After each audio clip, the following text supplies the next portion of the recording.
안녕하세요. 정글인 서울입니다. 지난달에 이어서 2020년 4월의 가계부 영상 시작해 볼게요. 지난달에 제가 제 생활비로 160만원 정도를 쓰면서 상당히 절약을 했었는데 효도 비용으로 추가가 되다 보니까 어쩌다 보니까 130만원을 더 써서 합계 290만원 정도를 지출했었어요. 이번 달에는 제가 또 얼마나 아낄 수 있었는지 같이 확인해 볼게요.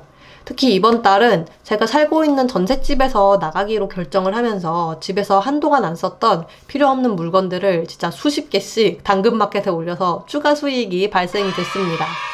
제가 한 달 동안 당근마켓에서 몇 개의 물건들을 팔아치웠는지 이걸로 어느 정도 수익을 벌었는지 기대해 주시고요. 그럼 가계부 영상 시작할게요. 먼저 매달 나가는 고정비부터 살펴볼게요. 이번 달에는 전세대출이자 39만원이 나갔는데요. 이번 달이 전세보증금 대출 만기인데 아직 다음 세입자가 안 정해져서 대출을 딱 3개월만 더 연장을 했어요. 근데 변동금리로 받았던 대출 금리가 진짜 확 높아졌습니다. 원래 2% 초반대였던 금리가 지금 3.6% 정도로 바뀌었어요. 그래서 이번 달까지는 이자가 그렇게 많이 나가지 않았는데 다음 달이 되면은 이자가 훨씬 많아져서 50만원 이상 내야 되는 것이 거의 기정사실화가 됐습니다. 몇 년간 금리가 되게 낮았던 터라 이렇게 한꺼번에 금리가 오르는 게 좀 당황스럽고 저 같은 소시민 입장에서는 조금 무섭기까지 하더라고요. 저처럼 이사 생각하시는 분들은 다음에 이사 갈 집을 전세로 가야 할지 아니면 월세로 가야 할지 등등 되게 고민이 많을 것 같아요. 저는 좀 겁이 많다 보니까 웬만하면 월세로 가는 게 낫지 않나 지금 생각만 좀 하고 있습니다. 그리고 관리비나 통신비 같은 경우 지난달과 동일하고요. 수도세, 전기, 가스 등은 아무래도 날씨가 풀리다 보니까 확 낮아져서 합계 41,290원만 나왔습니다. 이번 달에는 식비도 좀 아꼈는데요. 일단 외식, 배달, 식재료 등등 다 합쳐서 445,330원이 들었습니다. 그중 배달비는 딱 34,900원만 썼거든요. 제가 사실 코로나에 걸려가지고 이번 달에는 배달을 좀 시켜 먹었는데 회사에서 위로 차원으로 배달에 5만원 상품권을 보내주셔서 좀 세이브가 됐습니다. 그리고 이번 달에는 외식비를 꽤 아꼈고 대신 식재료 비용이 살짝 더 들었지만 전체 식비는 많이 세이브를 했어요. 식재료 같은 경우는 아직도 냉장고에 많이 남아있어서 다음 달 식비 절감에도 도움이 되지 않을까 싶어요. 이외에 생각보다 많이 쓴 비용이 바로 경조사비랑 의약품 비용인데요. 4월이 결혼 성수기다 보니까 친구가 별로 없는 아싸인 저조차도 경조사비로 20만원을 썼고 다음 달에도 비슷하게 쓰지 않을까 합니다. 의약품 같은 경우는 코로나에 의심되는 경우에 자가검진 키트를 계속 사서 쓰기도 했고 이번 달에는 또 피부과에 가서 여드름 압출도 받아서 142,000원이 들었어요. 특히 여드름 압출이 거의 9만원 정도였는데 사실 더 싼 병원 많은데 비싼 병원에 간 이유가 있습니다. 제가 피부 되게 안쪽에서 여드름이 잘 나는 편이라 압출을 잘 못하는 곳으로 가면 짜다가 오히려 흉이 엄청 지더라고요.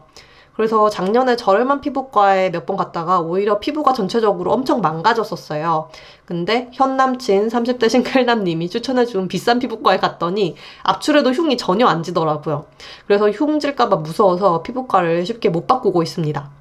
이외에 생필품, 콘텐츠, 소프트웨어, 클라우드 구독료 이런 비용들은 좀 꾸준히 나갔고요.